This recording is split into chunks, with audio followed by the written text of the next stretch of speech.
Hi everyone. First of all, thank you so much for coming along, because it is quite flattering to nearly fill a room. This is the second time we've done this panel, and we really appreciate that you guys come along and listen to us babble. If in case you missed the first introduction, can we all introduce yourselves? I'm Dan. Dan Tweets on Twitter. Please follow me. Sure. I'm Jack. I'm not going to plug my Twitter. I'm Brett. I'm also not going to plug my Twitter. I'm Chloe, and my Twitter's up there. Yes, I'm James. I currently work for BT, and my Twitter's also up there. Okay, so what were the reason we did this panel is obviously the do's and don'ts of getting into Infosec, because there's a lot of information out there about getting a job and to answer the questions that people have when they start to go into an industry, but a lot of it does come from different sources which all seem to have different ideas about it. And because Infosec as an industry is so dynamic, there doesn't really seem to be one truth to getting a job, and it seems to be different for different people. So what we've discovered in our routes in, when we discussed this originally, was that our routes in were very different, and the advice wasn't quite universal. So in such a dynamic industry, we realized that because we've just been through the process ourselves, for context, if you're unaware, all of us are juniors who haven't been in the industry that long. So we essentially asked everyone a question, or we asked Chloe's Twitter followers a question to tell us what are they wondering most about the industry, because we understand that it's different for everyone, and there truly is no yellow brick road as to how to get a job. So we're going to go through three categories of questions we received. We sent it out over Twitter and LinkedIn, and we got quite a few responses. We got a healthy response about it, but the questions mainly, with the exception of a few trolls online, fell into three separate categories. So there's how to develop your background in information security. Maybe you're currently in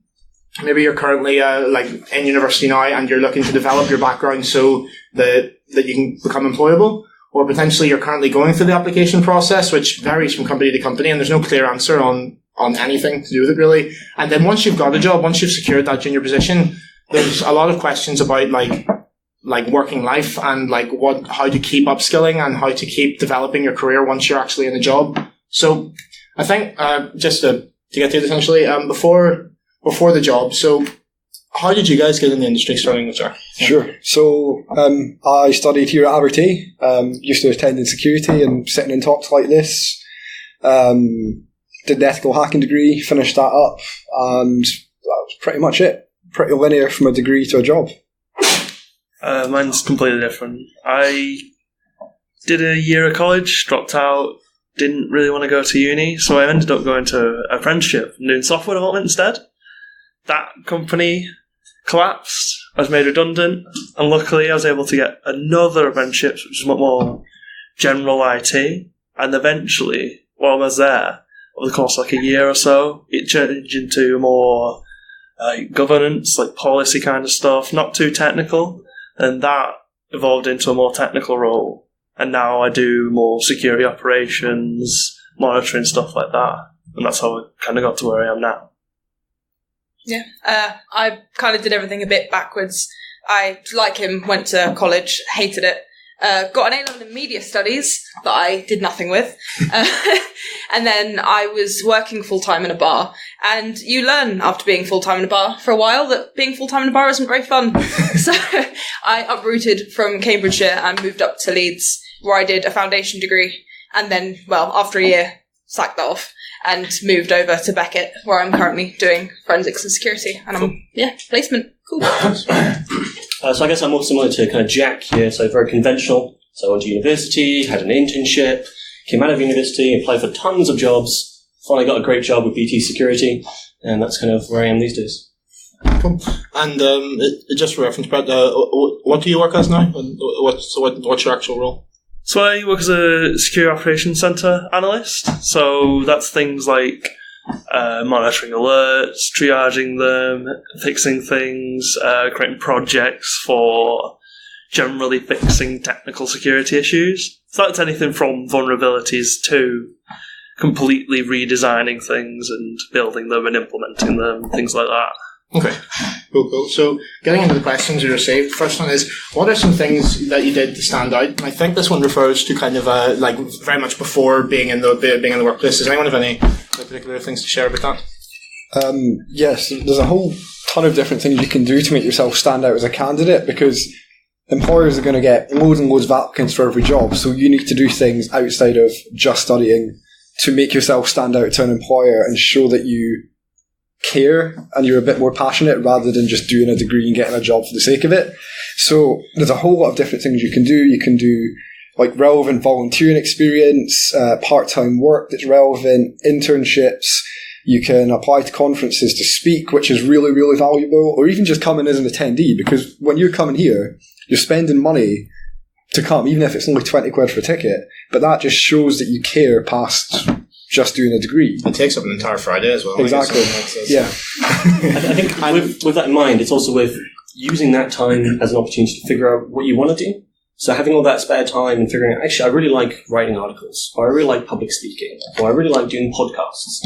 And then that's an opportunity then to take that further, either when you have a job or beforehand. Okay, and I think the question here is more in respect to what you actually and what you feel like yourself did, because I mean with this advice you must have stood out yourself, right? So how did you, in your experience, did that happen? So I did a few public speaking engagements, primarily at the Hacking Society we have at university. It's a really good way to get into public speaking because it's very welcoming, very supporting. Past that, I spoke at B-Sides in Ljubljana last year, which actually resulted in a job offer. I got a job offer on the spot as soon as the talk finished. I was offered an internship part-time with the Scottish Business Resilience Centre. It was a really great opportunity. It was an introduction to pen testing, working with clients, writing reports, and they were really flexible because they understand that you're a student and you're trying to do this job at the same time. So there's a whole lot of different things you can do. Just for the sake of getting through the questions, I think we should definitely move on. But as a summary, just attending extracurricular activities, conferences, like networking with people, that sort of stuff. Yeah, I'd add in though, if you're at the societies that do committee roles. I know with our society, being on the committee really helped because it made you do things. I know, of course. Like it's with Infosec, myself, for those of you who don't know, I was part of Edinburgh University, and still am. But I used to be part of the of Infosec, our security society, and getting involved in the organisation of that really did open doors, which just seemed not to be there before I started. So it's definitely something to consider if you have one. If not, eventually start one. Yeah, sure, of course. So moving on, were your experiences in university beneficial for securing your first job? No.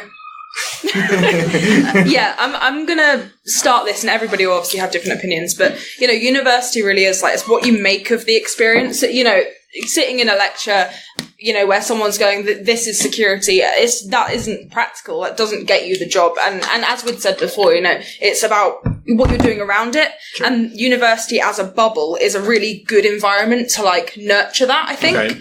So it's the experience of going to university rather than the actual lessons themselves. And I think a lot of it as well, learning from other people who are in the same position, because obviously everybody knows different things and cares about different things. So you're there and you're being exposed to so much. Whereas if you were sat in your bedroom reading a book, it's a very different experience, I guess. Okay.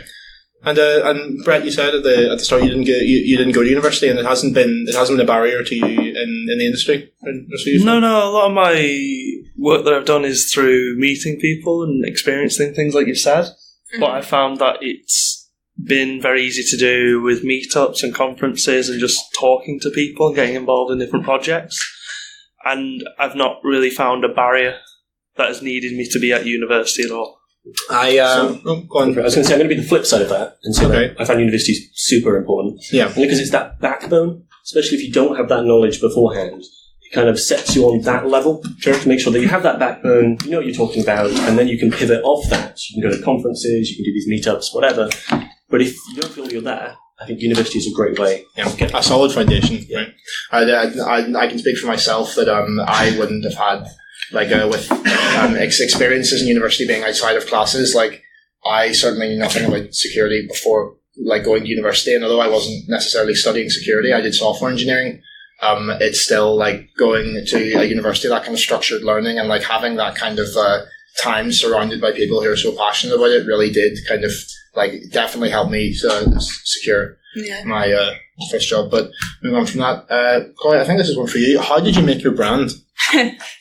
See, I think making a brand for yourself is making your image as a person. Like, you know, I kind of did media, so I was always that very creative person. So I played on that. Mm-hmm. So when I attended Securi-Tay the first year, I made these really dorky business cards, and everybody in the society like, that's hilarious, don't do that, you're going to get mocked. But when you're having conversations with people, it's memorable. Sure. It's like if you're this person that someone stood and spoken to for 10 minutes, then you give them something like, you know, they'll remember you more, sure. I think. So okay. I think I started with that, and obviously you can build like blogs, and I think Twitter presence is important as well. Like you can engage with the community, and people can gauge the kind of person you are from that. Yeah, certainly. I can see a few faces from Twitter in here, so it's definitely a very good like networking tool. Like in order to like, because we can't attend conferences every day of the year, so it's nice to be able to know who's who really.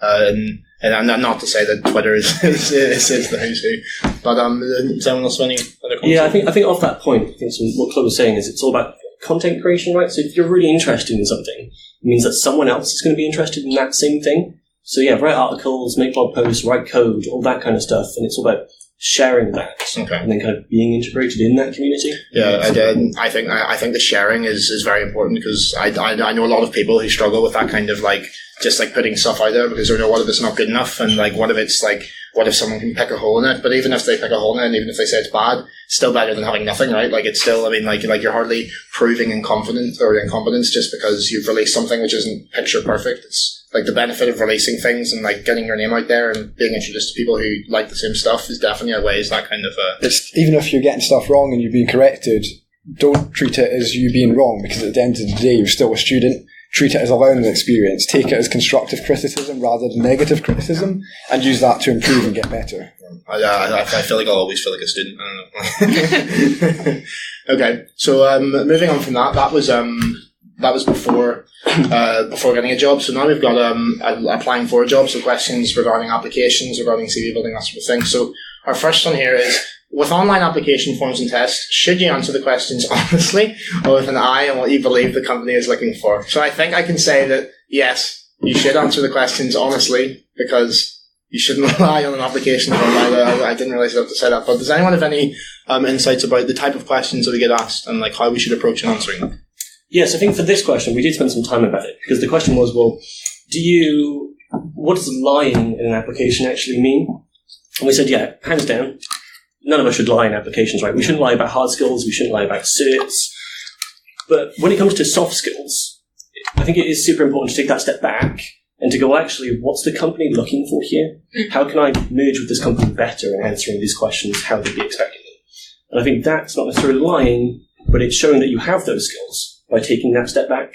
We are our own biggest critic at the end of the day. Like I could say, like it's very important to understand that like a job application is, so you are going to be selling your services to this company, and so you should like really think hard about like what makes your services like worth selling in a sense, and that's not to say that like some people don't have services worth selling. Like we are all valuable as employees. It's about finding what makes you like particularly valuable, and like. And it's not a crime to highlight things which what you like about yourself or the skills you think you have, of course. Like, and I imagine some people would definitely say. I'd add to that as well. Like, you can tell a lot about a company from what they're asking you. So in that process of applying and writing things down, it's like, you know, you're thinking, well, am I suitable for this thing? Is this a place, an environment I want to be? And you can normally gauge that through the way the questions are worded and stuff. Yeah.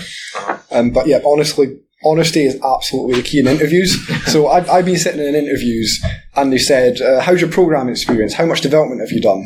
I've been fully honest, sitting in an interview in front of two people and said, I'm a terrible programmer. I'm not going to pretend I'm a good programmer, because if they give me 1 million lines of code to do a code review on, I'm not going to stand a chance. So it's better to be honest. Companies will accept that. They'll accept especially as a junior that you don't know everything, and they will not expect you to know everything. Being kind of devil's advocate on that, though, I think it's important. I think some of what you said, Jan, is not to undersell yourself. Yeah, but I think it's really easy to kind of undersell yourself and say, well, actually, I'm not really good at this, I'm not really good at this, I'm not really good at this. But actually, again, taking that step back and kind of critically evaluating yourself and saying, actually, I am pretty good at this, but these two things maybe not. One thing I like to do with my own CV is go through things that I've done in the past and see what skills, if I was looking at it from someone else's perspective, like let's say if I look at my own CV and pretend it's my friend's, and then it says, oh, I developed this project or I did this thing. What skills do they demonstrate when they say they've done that? And then using those, like the skills which commonly come up. So let's say if I've done a lot of programming, and then I keep getting, okay, what skills have come out of this, like attention to detail and like programming experience and so on, then I'd be comfortable using those as skills in the job application, even though like I might not consider myself particularly good at programming, or I might like consider myself like bad in an area because it keeps coming up in my previous experience and so on. So I feel like it's a good tool to kind of consider what experience you have and then see what skills you can get from that. Makes sense. So moving on. How long do you chase a company for? And is it different depending on their size? So kicking onto this. It varies depending on the size, and it varies depending on the job. So when I applied to my current employer, they were pretty small. It's a pretty quick application process, so they generally get back to you pretty quicker. Conversely, I applied to some very, very large enterprises, and they got back to me, I think, 3 weeks ago and offered me an interview. I applied December a year and a quarter ago. So how long it takes companies to get back to you can vary massively depending on the size, and how much you should chase them depends on how much you want the job. So I was very, very keen on going to work for my current employer. So if I hadn't heard back, I definitely would have chased them up just to see how the application's going. But with that larger company, I applied more for the name rather than wanting to work for them. So I wasn't particularly fussy about chasing it, and I didn't. How long would you wait before chasing the company you're at now? If you hadn't have received a response, how long would you wait before? Maybe a few weeks. For each stage of the application, yeah. It also depends how quickly you're looking to get into employment, though. So I began the application process in December of 2017 for starting in June of 2018 for like when I finished university. So there was definitely more leeway because I pretty much had 6 months to go through the application process. But if there was less time for when you're looking to start the job, definitely be more proactive about chasing it up. Yeah, no, I definitely add to that it's not rude to chase up an email, and it's something that I kind of felt that, like I was bothering people because these are people with real jobs who have lots of things to do, and I'm just a student who wants an internship, right? But if they don't get back to you, like people are busy, and like chasing it up shows that you're enthusiastic about that job, and it shows that you're it shows that it's still in your mind. It's not just you applied to 500 companies and now you're not worried about it, So, James, how long was your interview process with BT? Yes. So the way the BT graduate scheme interview process works is broken into 4 sections, I want to say. So you have a few online tests. Once you've done that, you then have a phone call interview. It's kind of soft skills that you get for the role. You have a tech phone interview, and then you have an assessment centre. That assessment centre is a full day in Ipswich. That's for me. And then that kind of has multiple challenges. You'll have a team one, and you'll have an individual one. I think I had a network diagram in there. And so comparatively to maybe some smaller companies, that's quite a long process. Yeah. And it kind of makes you sure that you actually want to work for that company if you go through that entire process. Did you chase throughout it, or did you just wait for them? They were quite good, to be fair. They were quite good in keeping you involved. They keep warm events and stuff like that. Sure. But I definitely remember applying for other big companies that were less involved in that process. Yeah, no, definitely. So how was your experience with the interview process, Chloe? I thought it was really nice. With my employer, I work in a team of 4 pen testers.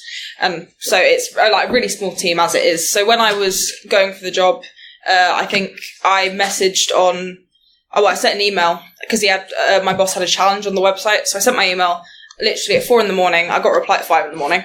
because my boss is nuts, but in a great way, Pete. But yeah, so for me, I think when we actually started the interview, it was really informal because with small companies, you're not doing massive technical interviews a lot of the time. It's more about fitting into the team and, what can you offer? So we just went for lunch, literally a little hotel in Cambridge, went and sat, had some lunch and just had a chat. And it was a very honest, it's he asked me some technical questions and some soft questions. And yeah, it was just more about gauging how you'd fit into the team rather than, what your experience level is. I think at the end of the day, especially with junior positions, I can't speak for anything else, but everybody is aware that, there are going to be areas missing, but that's the whole point because you're building up your skills over, especially in internships over the year. So, it's interesting that you mention like soft skills in particular, because I imagine as part of a small team that it is quite.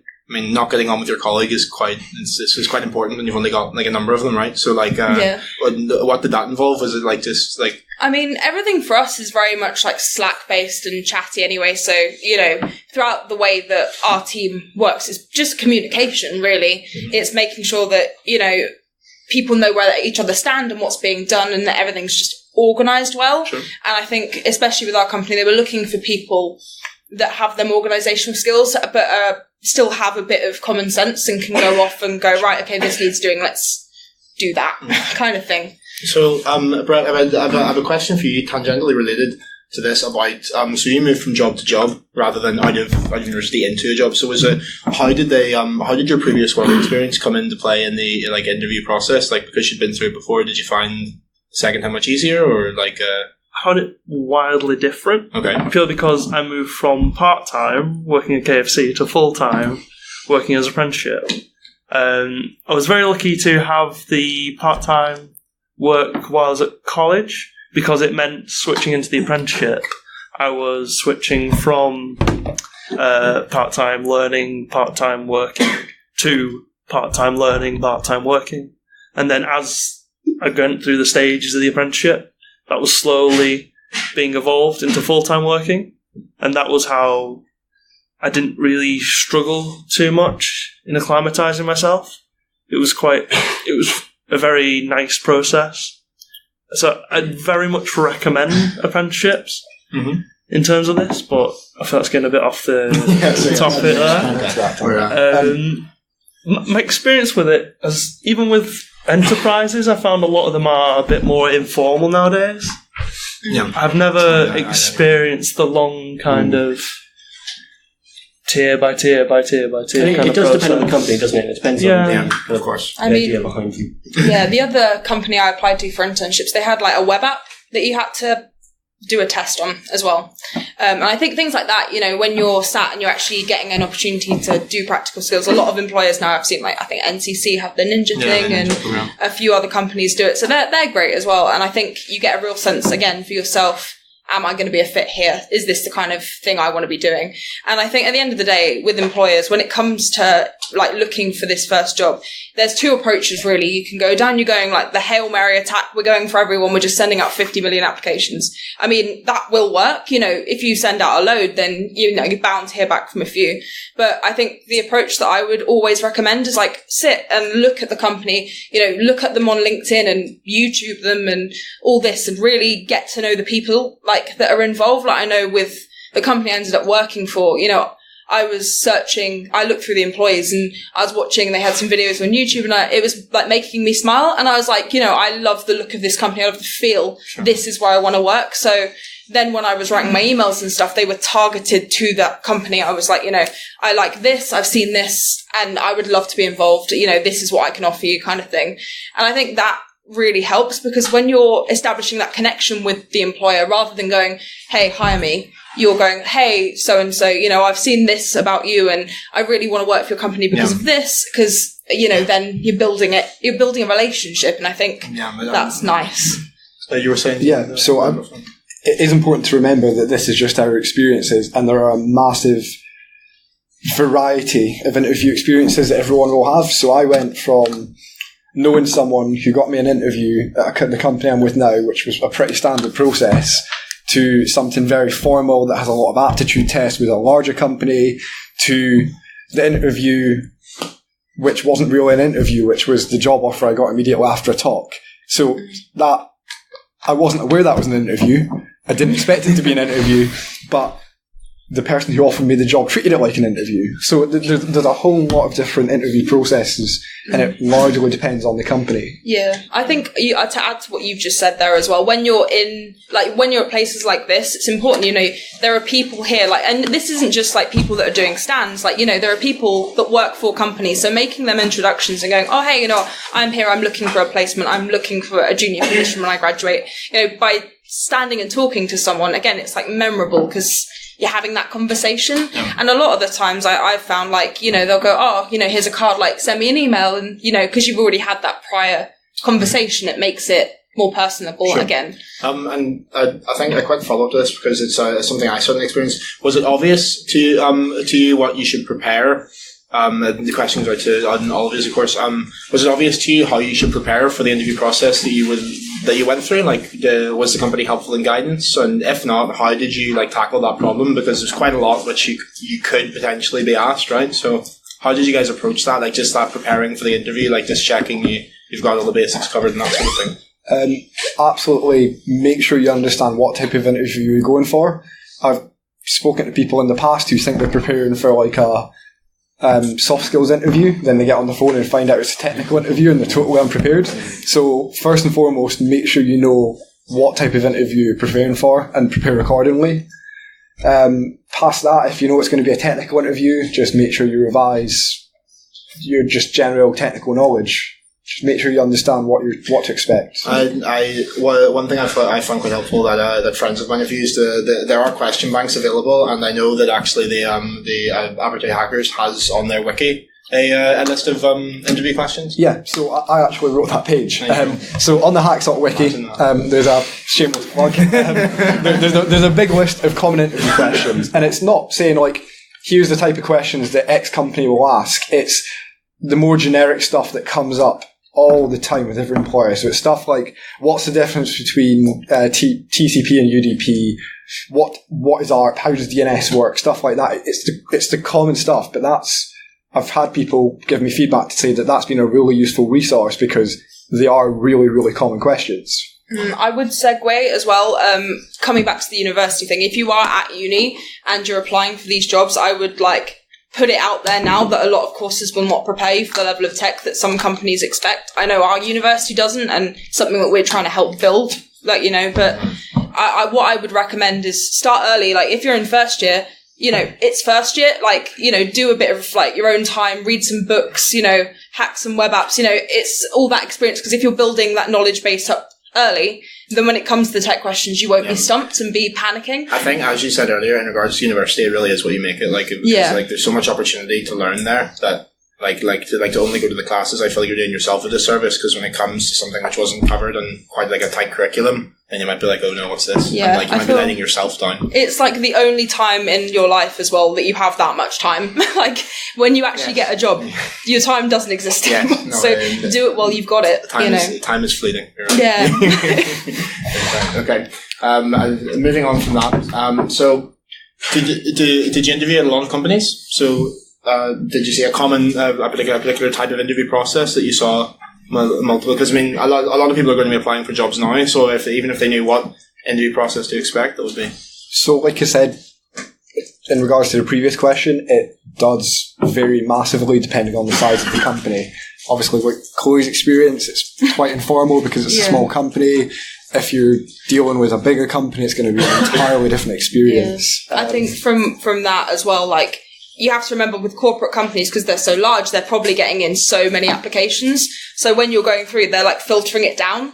With each stage, it's refining and refining and refining. Whereas I think smaller companies probably have less, heavy load of people.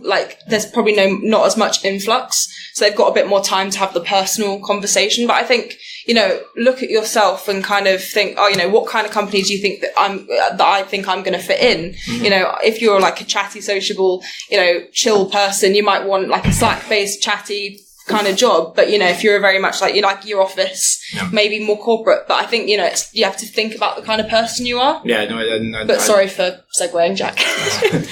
So kind of off this point, so I actually applied for a lot of companies. So when I was in university, a good maybe 30 odd, but they were all in kind of that similar vein to BT. Sure. So they all had a very similar process. So they're all very much graduate schemes. They all very much had this kind of waning off or filtering process to them, and they were all very similar. So you almost always have your soft skills. You almost always have your tech skills. And you'd almost always have an assessment center, or a bunch of grads would meet one day. Then you'd go through challenges. And that seems to be a very kind of by-the-book approach. What was the hardest part of that, do you think, without being So I think you learn over time how to approach them. I think for your first ever assessment center, I have no idea what's happening. Why are they asking me these questions? They seem really off. But I think over time you'll go to more assessment centers. You'll kind of see what they're looking for. And sometimes the company just won't be a good fit. But then sometimes you'll find one like BT where it's really good. Sure. Okay. Yeah. And I guess the only solution to that is to keep applying and keep and finding and researching a company which is right for you, right? If you're looking for that. Yeah. Okay. Cool. Any other no? Okay. Cool. So. Okay, so kind of, I kind of got the question bang in a bit early, but what types of questions did you encounter during an interview? So I think if we started with technical interviews, like what kind of technical knowledge were you guys assumed to know? So like I think it would be helpful, like to say your role and then like what kind of like tech questions came up. Sure. So I'm a junior pen tester. Obviously, based on that, the interview questions are going to be pen testing related. It's not going to be kind of like analyst related questions. As far as the like actual technical interview goes, it can be anywhere from like hacking a web app to hacking infrastructure. There can be weird kind of puzzles and things like that. You get the more general knowledge technical questions, like I mentioned earlier, with TCP and UDP and DNS and all that stuff. It's on the wiki. Massive rank. Yeah, it's on the wiki. And how do you prepare for that? So like the testing, for instance, the web app and infrastructure testing, like are there any resources you can recommend? There's lots and lots of resources for practicing. So for practicing web app hacking, you've got stuff like the Damn Vulnerable Web App from OWASP. For practicing infrastructure, you've got stuff like Hack the Box. Yeah. You can spin up your own like Windows XP box and just try and shell it. Certainly in university, we've got a load of vulnerable VMs that we've used for various coursework, so you can go back and practice on them for the technical interviews. There's a whole load of resources online, both public and some private. Mostly free, some paid, but there's lots of resources. I'd chuck in as well Immersive Labs if you're a uni student. Yeah, I'm pretty sure you can get it free. Yeah, and yeah, that's really good because that's just online and there's no faffing about. So that's nice. Yeah, no. So, Brett, was there any particular technical questions which came up for you in your? I suppose you entered in an apprenticeship, so maybe not so much. Not so much in the apprenticeship, but talking about when I was getting my actual roles, it was always scenario based, the same as that. But there was also more of a mix of the soft skills kind of questions because of a lot of the work can be instant response and dealing with high stress situations. So things are on fire, something's spreading, it's costing the company millions a minute. And it's just assessing things like, will you keep a level head during that? Will you panic? Will you just completely shut down? Who would you talk to? Even if you didn't know the information, are you just going to flap in the moment, or are you going to actually turn to your colleague and go, help? How do you prepare for that? That's the question, because I know I'd find that quite difficult. I fortunately never had a scenario type. It is interview, difficult to prepare for, but it is more of a split 50-50. So it's like the technical side of knowing all the different core aspects of information security that you might know as a pen tester as well.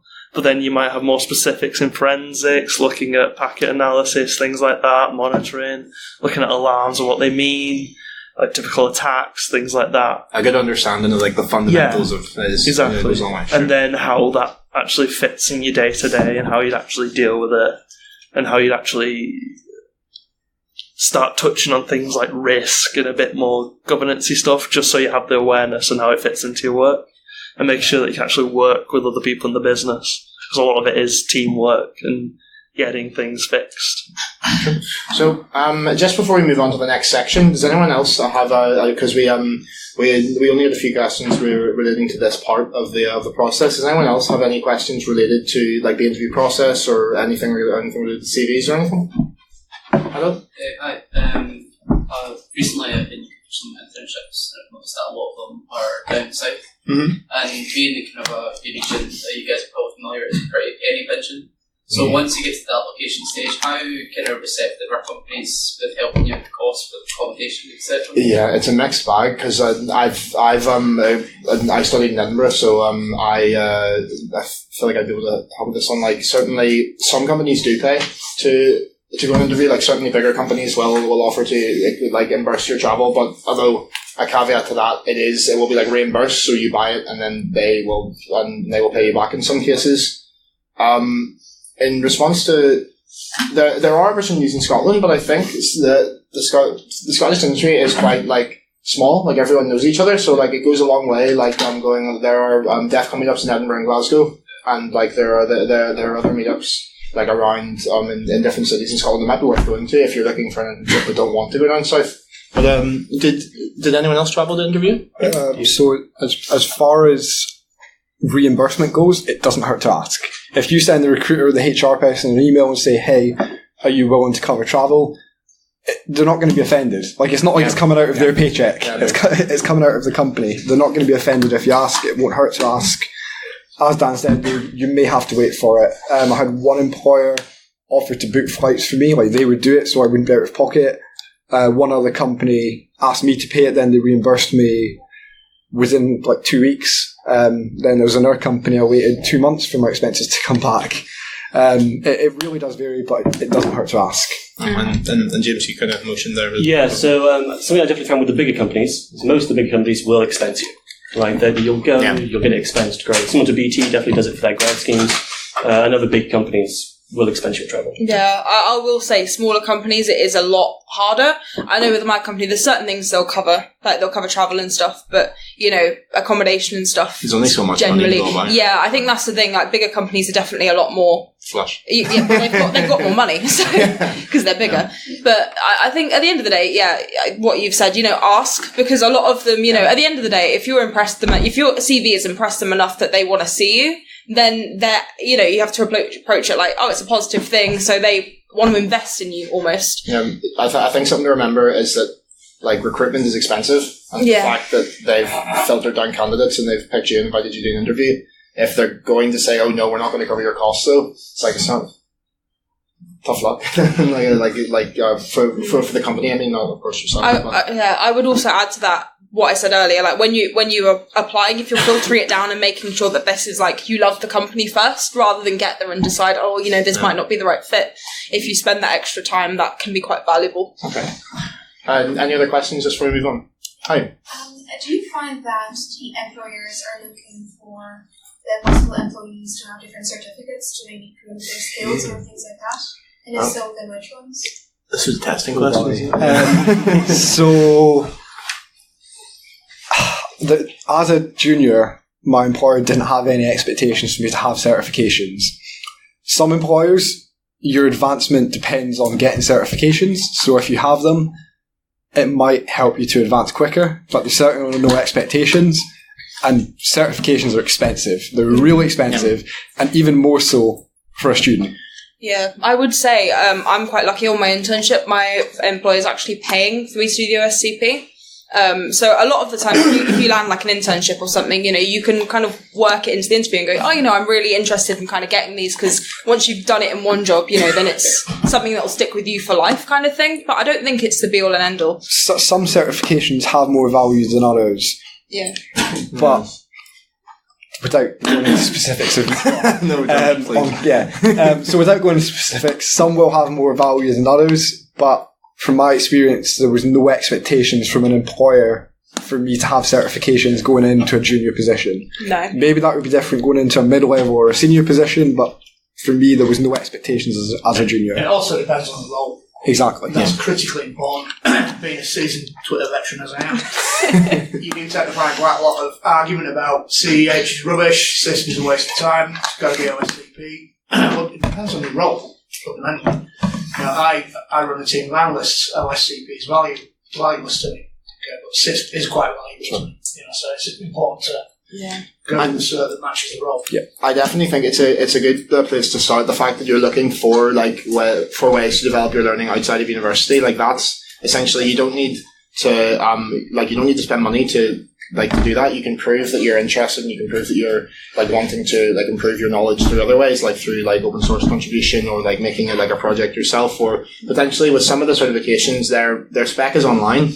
So even taking a stab at it without having access to the materials and learning the kind of stuff that will be tested is certainly no one's going to expect you to buy a cert. Yeah, I've got something that could be quite useful. The way that I've always prepared myself for technical, moving into a pen tester role, which is what I do. I'd always do VMs, so vulnerable machines, hack it, write a report. And it's genuinely like, if you can show especially from a pen testing point of view, a company that you can write a report that is invaluable to them, like they'll love you.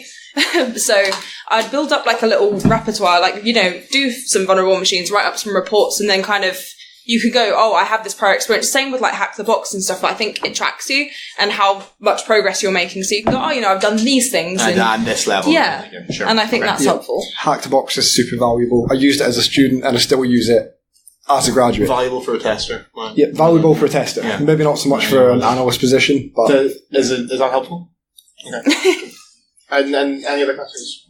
I think anything you want, you don't have something related to what he just said. Do you have any personal projects and where you ask about that? Sorry? Do you have any personal project? Personal projects. So the question was, do you have any personal projects, and where you asked about them? Certainly, is this related specifically to testing, or is this just a general kind of question?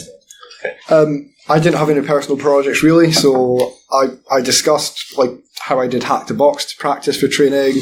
I discussed the conferences I'd attended and some talks that I'd enjoyed at certain conferences, the speaking opportunities that I'd done, the research projects that I'd done at university, but I didn't really have any personal projects like development related, if that helps.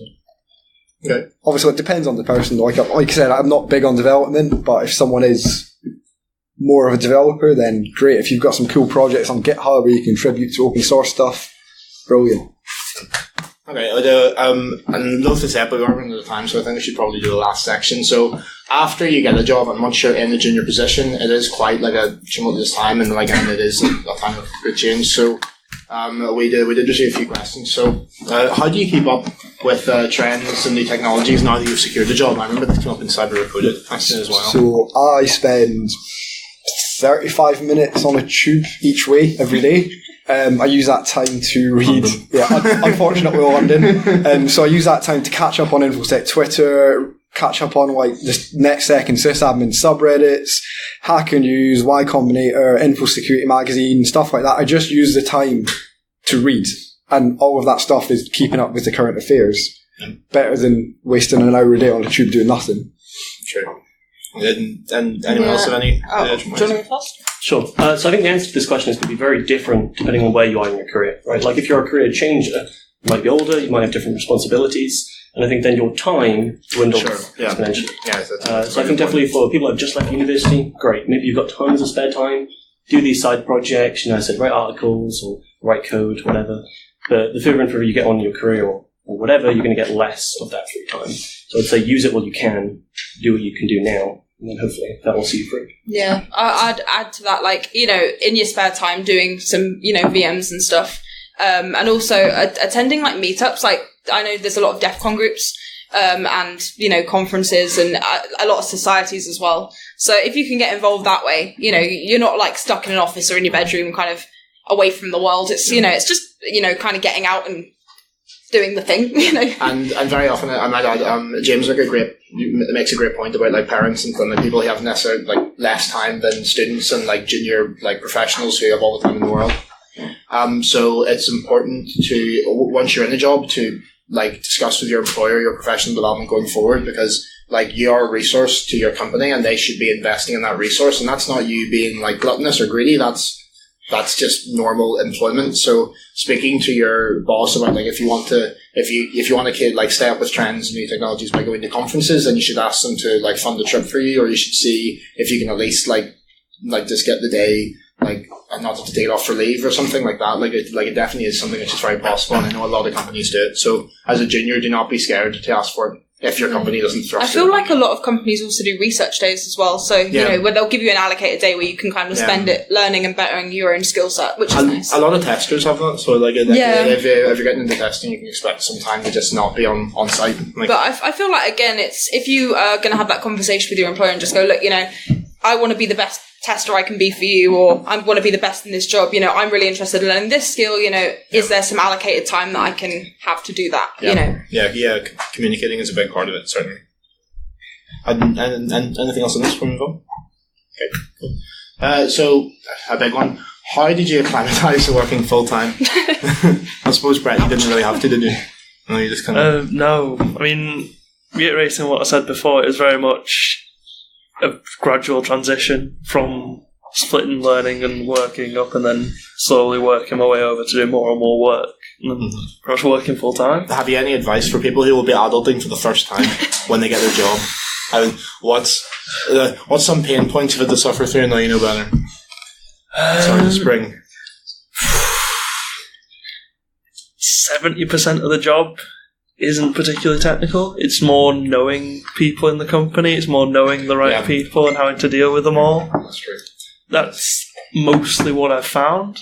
A lot of my time is client-facing, so it's just knowing who to speak to, where to get the fastest resolution on whatever the issue is, to be able to investigate it properly. And that's, I say 70%, it's more like 90% of it. They're human organisations, right? Like they're made up of other people, so like other people are the problem. I'll be honest. For now. The transition for me going to full-time employment, working 40 hours a week in London, was blissful. I reckon I maybe did about 60 hours a week at university in my final year, just with dissertation and stuff like that. So going to a full-time job, which only had 40 hours a week, was quite nice. So don't be too scared. Don't be too scared. Okay. I would add to that, like, back to what I said earlier, like, communication with an employer is important. I found, like, moving into my internship, like, some of it quite stressful because, you know, being thrown on a pen test, and you're like, how do I do a pen test? And you're sat and you're learning. But I think if you ask questions, I mean, I've made some really stupid mistakes. Like, I think it was like my first couple of weeks, I managed to delete Python from Kali, which is detrimental to Kali because you need Python for a lot of things. And I was so scared to ask my employer. It was so backwards. And I think if you go, oh, I've done this thing, or, you know, I've made this mistake, can you help me fix it? Or, you know, I don't understand, rather than, you know, sitting there and letting the problem build. Because I know for myself, like, I've spent many a night crying because I'm anxious and worried. But actually, you know, employers, you know, they're nice people, your teammates are nice people. So asking questions is important. No one wants to make their colleagues, like, feel bad about something on the job. No. I think, so kind of off that point, if just to give one piece of advice, it would be to surround yourself with supportive people. So whether that's in your company or in the community, just finding people that care, people that can help, whether that's technical or on the soft element side of it.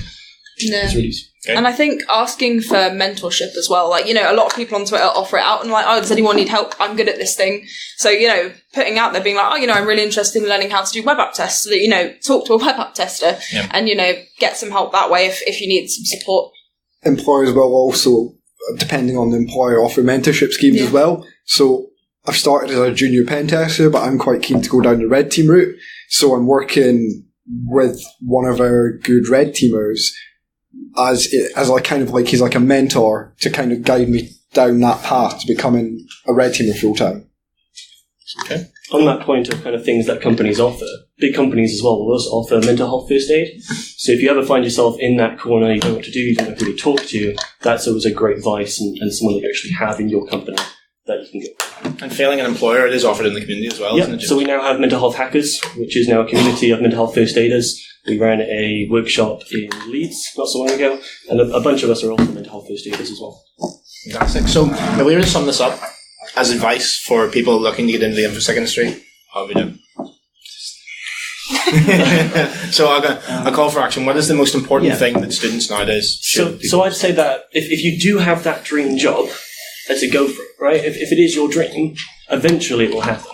Whether or not you have to take multiple stepping stone jobs to get there, eventually you'll get to that dream job. Yep. And you'll be smart enough, you'll be the best you can be, and it'll be great. You just have to get there. I think just keep trying, right? Yeah, never stop learning. That's network. That's a big one. Network's great. I know, it's like seriously, like no. I feel with networking, I think, you know, when you know all these people, it just is invaluable to the grander scheme of everything. Like, I've seen people get jobs on Twitter, and I'm like, what's going on? And an important thing about that is if you're finding a lot of people say, when I say, oh, networking is really important, they say, well, I don't have the opportunity to network. And like, it's not beyond you to create those opportunities to network. Like, find something which other people will be interested in and like make it public that you're working on it. Because not only, as we discussed earlier, is it great for building, like building your resume, it also will attract attention and people will be interested in what you say, and that kind of leads to more opportunities. So yeah, cool. Well, thank you very much for listening to us. We are Infosec. It's a very I mean, don't ask about the logo. I paid $5 for someone to design that, and I'm quite happy with it. So there we go. So that's our logo, and we're sticking with it. We're essentially a collective of the 5 of us, and we're looking to try and solve some of the problems which are quite evident in like juniors getting into the industry, because a lot of it's quite opaque, and it's a scary time in our lives anyway, and like it's certainly not made easier by the pressure which is put on us by work. So if you give us a follow on Twitter, or if you have any suggestions, drop us a DM, talk to us. Yes. We're nice people. We're friends. Yeah, and then we'd love it if there's any way we can help. Please let us know. Cool. Thank you very much. Is there any other?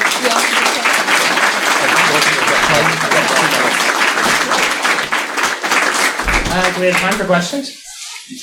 So, does